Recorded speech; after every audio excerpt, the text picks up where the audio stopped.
आंतरिक प्रणाम। आध्यात्मिकता आध्यात्मिकता के विषय में हमारे मन में अक्सर अधिकतर लोगों के मन में ये धारणा है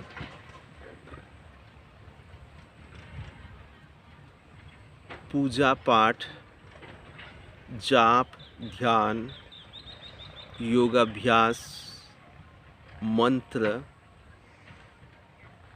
तीर्थाटन, याग, यज्ञ या संबंधित विषय, यही सब आध्यात्मिकता है या आध्यात्मिक जीवन। इन सब को लेके चलने वाले के जीवन को ही आध्यात्मिक जीवन बोलते हैं। पर वास्तविक बात कुछ और है। आध्यात्मिकता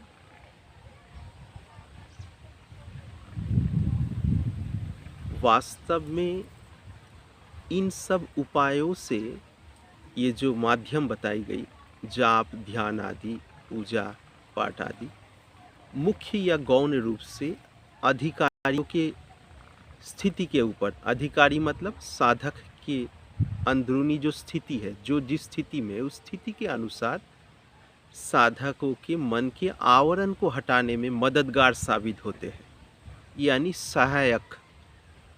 वो भी अधिकारियों की स्थिति के ऊपर ये निर्भर है, यानी स्थिति के अनुसार। तो इन उपायों से वो आवरण हटने में मदद मिलती है, जिस आवरण हट जाने के उपरांत व्यक्ति में सहजता प्रकट होती है। भक्ति की भाषा से बोलने का प्रयास करें तो भगवत शरणागति की अनुभूति युक्त जो स्थिति है वह प्रकट होती है। ज्ञान के दृष्टि से बोले तो अखंड बोध स्थिति प्राप्ति होती है। कर्म आदि, योग आदि के दृष्टि से गुणातीत या स्थित प्रज्ञा, अलग अलग विशेषणों से कहा जा सकता है। पर सभी विशेषण जो है, सभी विशेषणों के पीछे जो संकेत है, सब संकेत एक लक्ष्य के तरफ,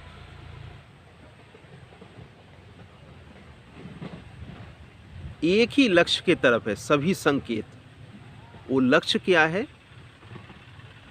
परा शांति की स्थिति या शाश्वत शांति की स्थिति। शाश्वत शांति वह है जिसे बनाए रखने की आवश्यकता नहीं है। वह शांति पहले से ही थी, बस उस पर आवरण होने के कारण, यानी उसके ऊपर आवरण रहने के कारण उसकी अनुभूति नहीं हो पा रही थी। अब जिन उपायों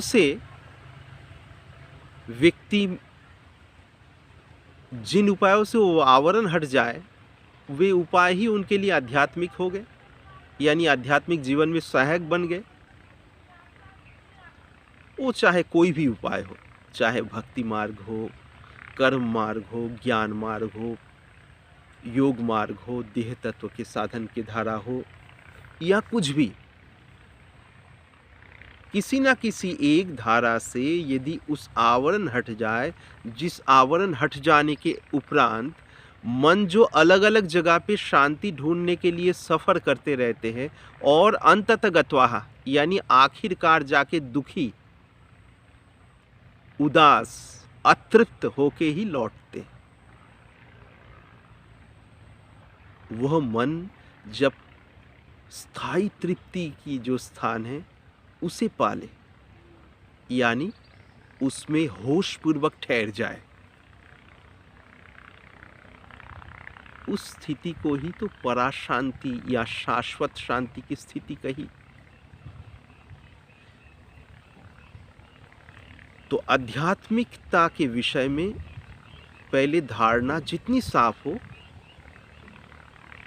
तो साधक के अधिकार के अनुसार वो काफ़ी हद तक लाभदायी साबित होता है। अच्छा, और एक महत्वपूर्ण बात है।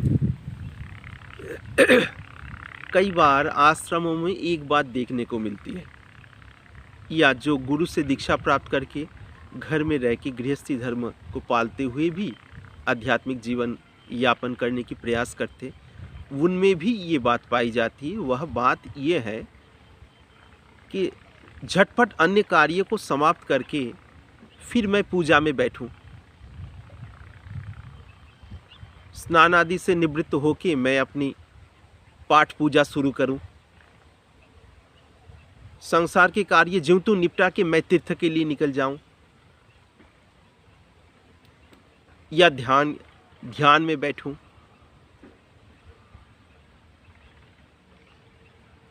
तो अक्सर इस जगह पे घटती क्या है, जो आधे अधूरे मन से हम पीछे के जो काम कर रहे थे उस काम को आधे अधूरे मन से या आधे अधूरे ढंग से करके अब पूजा पाठ में लग रहे हैं, तो मन में तो अभ्यास पड़ा हुआ है वो आधे अधूरेपन का, यानी आधे अधूरे होके रहने का। उस आधे अधूरेपन लेकर ही वो पूजा पाठ भी करता है वो मन। कैसे? जैसे पूजा पाठ करते करते अंदर सोचता रहता है कि इसके द्वारा मुझे क्या प्राप्त होने का है। एक तो भूतकाल की यादें यानी स्मृति और भविष्य की कल्पना में लगा रहता है। यदि इससे थोड़ा ऊपर उठे तो ये सोचता रहता है, भले गौण रूप से, कि ये जो क्रिया कर रहा हूं इसके द्वारा मुझे क्या प्राप्त होने का है और कब तक प्राप्त होने का है और कितने जल्दी मुझे मिल जाए। इस कारण से क्या है, एक बोझ बन रहा है। वो करते वक्त भी चैन से डूब नहीं पा रहा है व्यक्ति, यानी व्यक्ति का मन। अब जब मन डूब ही नहीं पा रहा है तो उस समय भी तो शांति नहीं है, अंदर छटपटाहट उस समय भी मची हुई है। जो छटपटाहट मची हुई थी उस पूजा या पाठ की शुरुआत के पहले जो कार्य कर रहे थे उस समय भी वो मची थी, अभी भी वो मची हुई है। कार्य का रूप बदल गया, नाम बदल गया, पर अंदर के छटपटाहट जो का त्यों मौजूद है। उस छटपटाहट भरी भावना से ज़्यादातर साधक इस स्थिति में उस पूजा पाठ को समाप्त करके फिर उठता है, उठ के फिर दूसरे कार्य में लगता है। फिर उस कार्य में भी वही आधे अधूरे ढंग से, क्योंकि आधे अधूरे ढंग से रहते हुए यही मन की अभ्यास पर गया है, इस प्रकार की रहने का। ये मार्मिक बात है। पर देखिए, शास्त्रकारों ने बताए या अनुभवियों ने बताए, मन सम हो जाए या बुद्धि सम हो जाए, अच्छा छोड़ देते मन, बुद्धि सम हो जाए, समाधि, सम धन धी बराबर समाधि। अब बुद्धि सम होने के लिए किस विषय को लेके बुद्धि लगी हुई है या मन लगा हुआ है, ये तो मूल बात नहीं होनी चाहिए, पर किस विषय को लेके बुद्धि किस प्रकार से लगी है या मन किस प्रकार से लगा है। यानी जैसे झाड़ू देने का काम, झाड़ू देने का काम जब साधक उसको एकदम खुले मन से कर रहा है, नहीं अभी मुझे ये 2 कमरे झाड़ू देना है, बस इसके आगे पीछे सोचने की ज़रूरत भी क्या है और सोचकर मैं कर भी क्या लूँगा, तो बड़े बेहतरीन ढंग से वो झाड़ू दे रहा है। झाड़ू एक बार जब हाथ घुमा के ऐसा चला रहा है, एक बार उसके साथ वो तल्लीन होते जा रहा है और साफ भी करते जा रहे हैं। बहुत ही स्वच्छता से उस कमरे की झाड़ू निकाला, फिर दूसरे कमरे में गया, उसके भी झाड़ू निकाल के सभी कचरे को एक कोने में इकट्ठा किया। देख लिया दोनों कमरा बिल्कुल साफ है, जैसा वो चाह रहा था। अब उसको सही ढंग से लेके सही जगह पे डाल दिया। अब हाथ पैर धो के भले 10 मिनट विश्राम करके फिर वो जब शांत होके बैठेगा, चाहे जाप करने के लिए हो, नाम संकीर्तन के लिए हो, पाठ के लिए हो, या अपनी स्थिति के अनुसार ध्यान के लिए हो, या अपने को जिस प्रकार से साधन मिले उसके लिए हो, तो तसल्ली से लग पाएगा। तो क्योंकि पीछे अधूरापन की खिंचाव नहीं है, हिचकिचाहट, द्वंद्व नहीं बचा कि मैंने वो कार्य पूरी तरह ढंग से नहीं किया था या पूरे मन से नहीं किया था। ये भावना नहीं रही। ये भावना ही तो ध्यान में जब बैठने के लिए प्रयास करते व्यक्ति, जो आधे अधूरे मन से जो भी उसके पहले तक जो कार्य करते रहते, वो सभी लहरें बन के आके मन को निस्तरंग नहीं होने देते। अब तब अलग अलग तरकीब ढूंढना पड़ता है कि इस तरकीब से मन को शांत बनाऊं, इस तरकीब से मन को एकाग्र करूं। अरे भाई, जब सहज रूप से हर एक कार्य को दिमाग में भार लिए बिना बस शांत चित्त से करने में ही मजा है, ये जान के करते रहे, समय की तरफ ध्यान रखते हुए, तब हर एक कार्य जब हम तल्लीन भाव से कर पा रहे, तल्लीन भाव मतलब अनावश्यक सोच की क्या जरूरत है पीछे की और आगे की कल्पना की। झाड़ू देते समय झाड़ू दे रहे,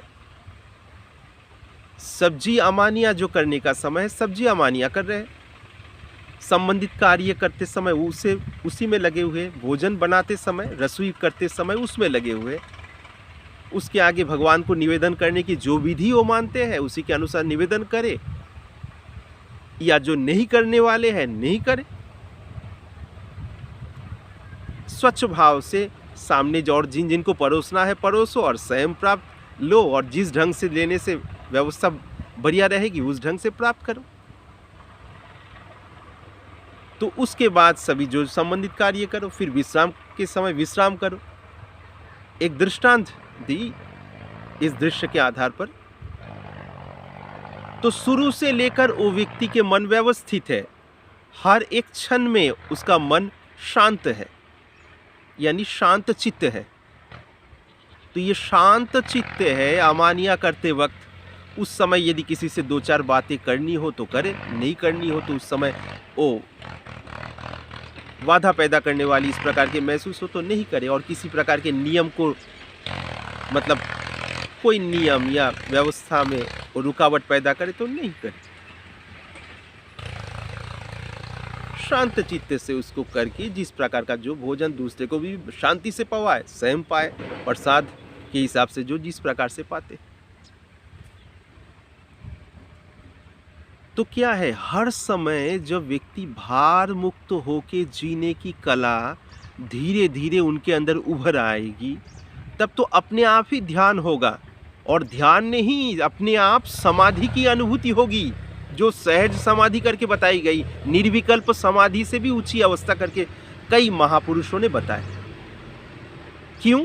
क्योंकि निर्विकल्प समाधि जो है उसकी शुरुआत होती है, यानी समाधि और व्युत्थान, यानी उससे जागरूकता वाली भी स्थिति होती है। यानी समाधि में जाना भी बनती है और समाधि से मन निकल रहा है। जाना और निकलना, ये दो बात आ गई, यानी इसके लिए भी तो एक शर्त चाहिए। जाना और निकलना दोनों बात जहां पर है, यानी शर्त के आधार पर है। निर्विकल्प समाधि परम आनंद की खान या आनंद की अतीत भी।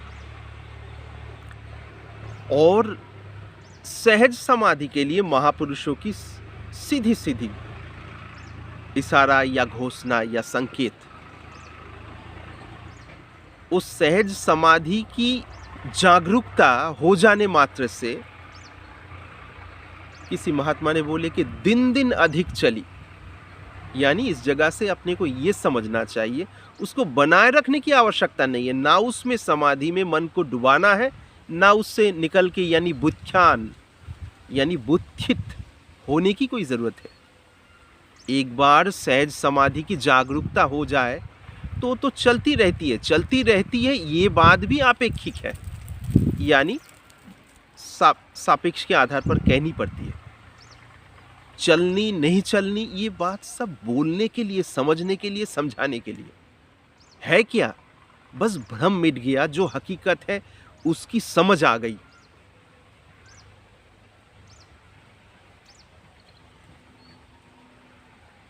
यथार्थ शुद्ध बुद्धि के ऊपर वो समझ उतर आई।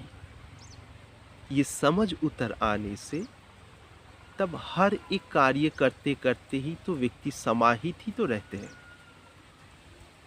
असमाहित कहाँ? जब व्यक्ति सुबह जाग रहा है नींद से, वो चाहे 3 बजे जगे, 3:30, 4, 5, 6, 6:30, जिनकी जिस प्रकार की जीवन शैली है और जिस प्रकार की जीवन शैली जो ज्ञानपूर्वक अपनाए, उसी के अनुसार जगेंगे। जो शरीर के लिए, मन के लिए अनुकूल, पारिपार्श्विक यानी चारों तरफ की परिस्थिति के लिए भी प्रतिकूल नहीं, उस हिसाब से जगना हुआ। संबंधित जो कार्य, शौच आदि, स्नान, जिस प्रकार की जो संबंधित कार्य में लगे हुए हैं जिस समय, उसमें यदि योगाभ्यास वाली बात हो तो बहुत सुंदर, शरीर मन के लिए लाभदायी। जिस समय जो कार्य है उसको बहुत शानदार ढंग से करते जा रहे हैं। जिस समय कार्य से थोड़ा सा मौका मिल रहा है, कुछ समय बैठ के निश्चिंत विश्राम। अंदर विश्राम तो है ही है, और बाहर शरीर से भी कभी कभी मौका मिले 2-5 मिनट विश्राम हो जाए, यदि मौका मिले, ऐसी परिस्थिति रहे। वो चाहे व्यापार करे, नौकरी करे, पढ़ाई करे, खेती करे, स्थान काल परिस्थिति के आधार पर ये निर्भर है किस समय कार्य में अधिक लगना है, शरीर को, शरीर मन बुद्धि आदि को लगाना है, किस समय थोड़ा सा उससे विराम भी लिया जा सकता है, ये बुद्धि अपने आप बता देती है। तो ये सब कुछ कर रहे हैं व्यक्ति, किसी के प्रति कोई वैर नहीं, कोई विरोध नहीं हो, तो कुछ आंतरिक कल्याणप्रद सुझाव, सलाह, परामर्श, वो भी मित्र के नाई, जैसे अपना है, जैसे माता पिता के बेटे बेटियों के प्रति होते, उस प्रकार के अपनापन, निज, ऐसे सहज रूप से जब जिंदगी चलेगी। वो व्यक्ति कारखाना में काम करने वाले हो, खेती करने वाले हो, दफ्तर में काम करने वाले हो, व्यापार करने वाले हो, घर में भोजन बनाने वाली कोई माता बहन हो, या घर के काम में लगी हुई कोई और बच्ची हो, या कोई विद्यार्थी हो जो पढ़ाई में लगे हुए, कोई गाड़ी चलाने वाले हो, कोई खेत जोत रहे हो, तो सभी विषय में जिनको एक सुंदर योजना के आधार पर, ये योजना पहले ही व्यवस्थित करके रखी गई, जिसके द्वारा व्यवस्थित जो व्यवहारिक कार्य होगी, तो उसी को किए जा रहा है। जिस समय विश्राम की जरूरत विश्राम हो रहे, भोजन की जरूरत भोजन, जितना जिस प्रकार के जुगाड़ हो रहे, पानी के समय पानी, शौच के समय शौच, लघु शंका के समय लघु शंका, लोगों से मिलने के समय जिस प्रकार के चलते फिरते जो जिस प्रकार के व्यक्ति, वैसे वार्तालाप हो रहे हैं, अपने समझ के अनुसार बात की आदान प्रदान हो रही है। जो नहीं जानते हैं, इच्छा और रुचि हो तो दूसरे से जान ले रहे हैं, इच्छा रुचि ना हो तो कोई ज़रूरत नहीं है, दोनों ही बढ़िया है। तो उस हिसाब से ये जो सहज जिंदगी, सहज ढंग से सूर्य का निकलना, पूरे दिन भर के अंत में शाम के समय सूर्य का ढलना, फिर चंद्रमा का निकलना, तारों यानी सितारे जो हैं आकाश में, इनकी चमकना, कभी अंधेरी भरी यानी अंधेरों से भरा आसमान, आकाश, अमावस्या में पूर्णिमा के चंद्रमा, ये सब जैसे सहज है, वैसे ही तो जिंदगी सहज है। इस सहजता में यानी सहजता के विषय में जिसकी बुद्धि जग उठती है यानी जाग जाती है, उस जागरूकता का ही नाम तो इंग्लिश में एनलाइटनमेंट, चेतना के प्रकाश से जो बुद्धि जग गई, यानी बुद्धि को हकीकत समझ में आ गई कि यहां पर पाने का भी कुछ नहीं, खोने का भी कुछ नहीं पाए हुए है। ये जो भ्रम पैदा हो गई थी किसी न किसी प्रकार से, किस प्रकार से हुई उस चर्चा में नहीं जाएंगे तो प्रसंग लंबा हो जाएगा। तो ये जो भ्रम पैदा हुई थी, साधक जो भ्रम अपने अंदर पाए, तो जो जो सहज अवस्था उनकी बुद्धि में उतर आएगी या अज्ञान जो जो हटता जाएगा, तो ये अपने आप तो अनुभूति में होएगी यानी आएगी। तो इसलिए किसी भी कार्य को उपेक्षा ना करें। सीधी सादी बात यह है, कोई यदि जीवन में ब्रह्म ज्ञान, परम तत्व की प्राप्ति, सत्यानुभूति, सहजावस्था, सहज समाधि, स्थित प्रज्ञा स्थिति या कुछ भी, या भगवत शरणागति, कुछ भी, जो शब्द जिनको अच्छा लगे उस हिसाब से समझे, या वैसी स्थिति प्राप्त करने की आंतरिक इच्छा किसी में हो, तो बस उनके सामने जैसी परिस्थिति प्राप्त है, शांत चित्त से उस परिस्थिति का सदुपयोग करते रहे, और हो सके तो भगवत प्राप्त कोई महापुरुष के सत्संग के साथ जुड़ने का प्रयास करें, जहाँ से उस प्रकार की समझ या संकेत या बातें उपलब्ध होगी, जिन बातों से अंदर जो जमी हुई जो मैल है, समय समय पे बुद्धि को ढाक देती है, आवरण, वो और ढाक नहीं पाएगी। धीरे धीरे हटते हटते हटते हटते एक ऐसी स्थिति में जाके बुद्धि पहुंचेगी, और दोबारा भगवान ना चाहे तो कभी आवरण से बुद्धि आवरित, यानी आवरण के अंदर नहीं चली जाएगी, यानी सदा सर्वदा के लिए आवरण मुक्त हो जाएगी। तो इसे समझना चाहिए, अन्यथा क्या है, वास्तविक आध्यात्मिकता से वंचित ही रह जाते हैं। चाहे जो जैसी स्थिति कल्पना करे या ना करे, सभी अवस्थाओं के आधार सहज अवस्था है। सहज अवस्था असल में कोई अवस्था नहीं है। जो अंदर एक भावना तैयार हो गई थी कि हमें कुछ पाना है, जगत की स्थूल चीजों को हम छोड़ दिए, अब आध्यात्मिक क्षेत्र में कुछ पाना है। जगत की कामना तो रही नहीं, साधना करते करते जो थोड़ी बहुत रही वो छिन्न होते होते करीब करीब गायब सी हो गई, या गायब ही हो गई। अब परमात्म तत्व के विषय में जब सहज समझ उतर आई, तो परमात्म तत्व अलग कुछ ठोस वस्तु है, ऐसे करके पाने की इच्छा या भ्रम जो अंदर कष्ट दे रहा था, वो भ्रम भी मिट गया। यानी ऐसा करके कुछ पाने का ही कुछ है ही नहीं। ये बात जब पूर्णतया उपलब्धि में उतर आई, उसी क्षण से निर्द्वंदता की अनुभूति शुरू हो जाती, यानी पराशांति की स्थिति, शाश्वत शांति की स्थिति। आंतरिक प्रणाम।